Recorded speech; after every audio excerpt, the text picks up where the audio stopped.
Hello, magandang araw sa lahat. Ngayon pala ay nandito tayo sa flower outlet ng Ardea Sinaia. O, diba? Ang gaganda ng mga flowers.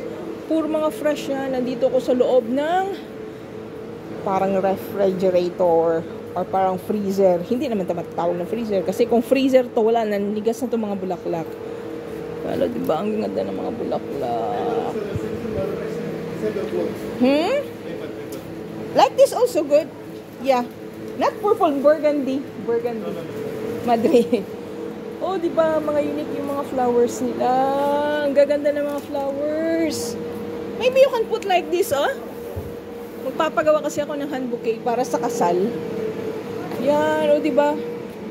Sa atin parang tinatapon na to, eh. Ito rin ba, maganda din. Yan, ang daming bulaklak dito. Daming roses. Ba't bang klaseng roses? Yan, o, diba?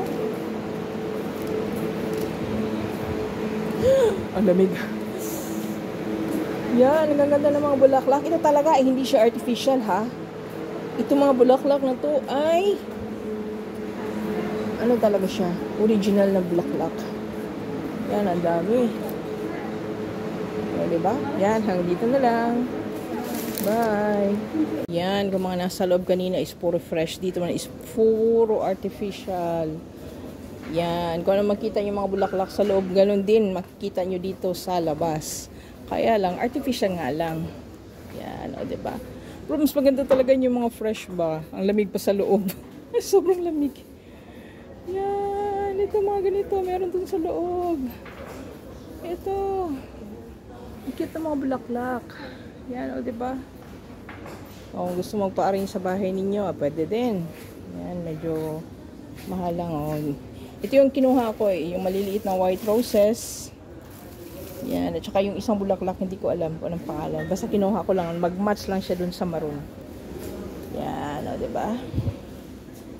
Dami-daming bulaklak, oh. Yan, diba? Ganda. Yan, ang gaganda. Pero ano ha, medyo mura dito kumpara doon sa binibilhan ko sa mga ano, sa mga Jamaica banda ng mga bulaklak. Mura lang dito kasi isang tali is nasa 3KD lang. Tapos mga fresh pa. Yan, 'di ba? Tingin-tingin lang tayo habang hinihintay natin matapos yung hand bouquet.